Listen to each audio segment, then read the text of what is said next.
আসসালামু আলাইকুম, কেমন আছেন সবাই? আমি আলহামদুলিল্লাহ অনেক ভালো আছি। আজকে ভিডিওতে করে দেখাবো একটা ডিম দিয়ে হাফ পাউন্ডের একটা হাইট কেক। এটা কিন্তু ভ্যানিলা ফ্লেভারের। প্রথমে শুকনো উপকরণ চেলে নিব। একটা চালনি নিয়েছি, 1/4 কাপ পরিমাণ ময়দা দিয়ে দিচ্ছি, হাফ টেবিল স্পুন পরিমাণ কর্নফ্লাওয়ার দিচ্ছি, 1/4 চা চামচ পরিমাণ বেকিং পাউডার দিচ্ছি। এখন এই উপকরণগুলোকে খুব ভালোভাবে চালনির সাহায্যে চেলে নিব। একটা শুকনো বাটিতে একটা ডিম দিয়ে দিচ্ছি। এটা কিন্তু রুমের স্বাভাবিক তাপমাত্রায় ছিল। ফ্রিজে থাকলে অবশ্যই 30 থেকে 40 মিনিট আগে বের করে রাখতে হবে। ডিমের কুসুমটা আলাদা করে নিব। আমার কাছে মনে হয় স্পঞ্জ কেকে কুসুম আর সাদা অংশ আলাদা করে নিলেই রেজাল্টটা খুবই ভালো আসে। বিটারে লো টু মিডিয়াম স্পিড রেখে প্রথমে এই সাদা অংশটাকে বিট করে নিব। খুব বেশি সময় না, 15 থেকে 20 সেকেন্ড সময় লাগবে, একটু জাস্ট ফোমি একটা ভাব চলে আসবে। ঠিক এরকম।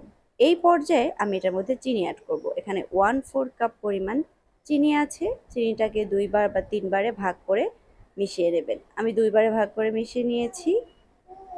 আর বিটারের স্পিড কিন্তু লো টু মিডিয়ামেই থাকবে। ততক্ষণ পর্যন্ত বিট করব যতক্ষণ না চিনিটা গলে যায়। চিনিটা গলে গেলে দ্বিতীয় পর্যায়ে আবারও অ্যাড করব। এইভাবে মিশিয়ে আমি একটা ব্যাটার তৈরি করে নেব, যেটা অনেকটা ম্যারাঙের মতো দেখতে হবে। এই ঠিক এরকম, যেটা দিয়ে কিছু একটা লিখলে বা আঁকালে অনেক সময় পর্যন্ত স্টে করবে। তাহলেই বুঝতে পারবেন যে ডিমের সাদা অংশে যে একটা ফোম ক্রিয়েট করার কথা ছিল সেটা হয়ে গেছে। এই পর্যায়ে ডিমের কুসুম অ্যাড করে দিচ্ছি, আর দিয়ে দিচ্ছি 1/4 চা চামচ পরিমাণ ভ্যানিলা এসেন্স। এখন জাস্ট এটাকে একটু মিশিয়ে নেব। মিশিয়ে নিতে যে কয়েক সেকেন্ড সময় লাগে, দ্যাটস ইট। এর বেশি কিন্তু বিট আমি করবই না। এখানে মেশানো হয়ে গেছে। এই পর্যায়ে আমি শুকনো উপকরণ মিশিয়ে নেব। শুকনো উপকরণ যেহেতু অল্প, তাই 2 বারে মিশিয়ে নিলেই হবে। কেউ চাইলে একবারেও মিশিয়ে নিতে পারেন। আর এই যে মেশানোর যে ওয়েটা, এটা কিন্তু আমি স্পিড বাড়িয়ে বা কমিয়ে দেই নাই। ন্যাচারালি আমি যেভাবে মেশাই ঠিক সেই ভিডিও ফুটেজটাই রেখেছি। আর বিটারের এই কাঁটা দিয়ে ঠিক আলতো হাতে এইভাবে ঘুরিয়ে ঘুরিয়ে মিশিয়ে নিতে হবে। এটা কিন্তু সব থেকে সহজ একটা পদ্ধতি এই শুকনো উপকরণ মেশানোর। অনেকেই দেখা যায় ডিমের সাদা অংশ দিয়ে চিনি দিয়ে যে ম্যারাংটা তৈরি করতে হয় ততটুকু পর্যন্ত পারে, বাট শুকনো উপকরণ মেশানোর সময় ব্যাটারটাকে একদম নষ্ট করে ফেলে। অগোছালোভাবে ঘোরানোর কারণে ব্যাটারটা নষ্ট হয়ে যায়। তাই অবশ্যই একইভাবে এটাকে ঘুরিয়ে ঘুরিয়ে মিশিয়ে নিতে হবে। উলটপালটভাবে কিন্তু মেশানো যাবে না। আর এই যে দেখুন কি সুন্দর একটা থকথকে ব্যাটার তৈরি হয়ে গেছে। স্পঞ্জ কেকের কিন্তু ব্যাটারটা এমনই হবে, অর্থাৎ কিছুটা থকথকে। উপর থেকে যখন এইভাবে ঢালবেন তখন দেখবেন ভাঁজ হয়ে হয়ে পড়ছে। তাহলে বুঝতে পারবেন ব্যাটার একদম পারফেক্টভাবে রেডি হয়ে গেছে।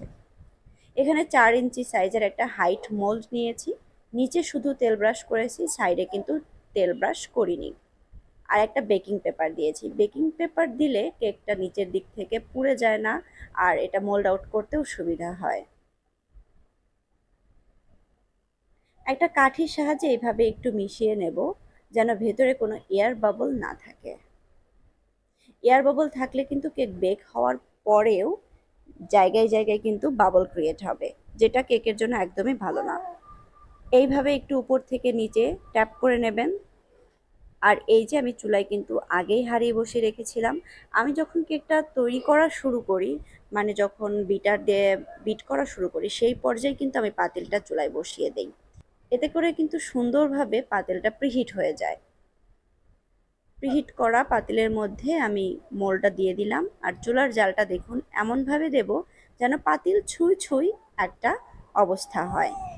এই যে দেখুন একদম এইভাবে এইভাবে দিয়ে আপনারা 15 থেকে 20 মিনিট সময় লাগবে। 15 মিনিটের আগে কিন্তু পাতিল ঢাকনা খুলে অবশ্যই দেখবেন না। আর মোলটা বের করার পরে উল্টো করে রেখে দিবেন যেন ঠান্ডা হয়ে যায়। অবশ্যই রুমের স্বাভাবিক তাপমাত্রায় এটাকে ঠান্ডা হতে দিতে হবে। ঠান্ডা হয়ে গেলে মোল্ড আউট করে নিতে হবে। স্পঞ্জ কেক বানানো কিন্তু সব থেকে সহজ, আবার যদি নিয়ম না মানা যায় তাহলে সব থেকে কঠিন। নিয়ম মেনে যদি কেকটা বানানো যায় তাহলে কিন্তু কেকটা খুবই সুন্দর হয়, একদমই স্পঞ্জি হয়। আর আপনার কেকের পরিমাণটাও বেশি হয়। যদি আপনারা পারফেক্টভাবে ব্যাটার তৈরি করতে না পারেন তাহলে দেখা যাবে কেকটা কিন্তু খুব বেশি ফুলবে না, তখন কেকের কিন্তু ওয়েটও কমে যাবে।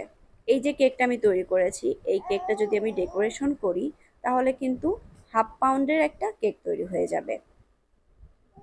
এটাকে আমি 3 ভাগে ভাগ করে নিয়েছি, আপনারা চাইলে কিন্তু 4 ভাগ পর্যন্ত করতে পারেন, কারণ যেহেতু এটা হাইট কেক তাহলে এটাকে কিন্তু 4 ভাগ পর্যন্ত ভাগ করা যাবে। তবে সেই ক্ষেত্রে একটা জিনিস খেয়াল রাখতে হবে, 4 ভাগ করলে কিন্তু প্রতিটা লেয়ারে ক্রিম যাবে, সেই ক্ষেত্রে কিন্তু কেকের ওজন বেশি হয়ে যাবে।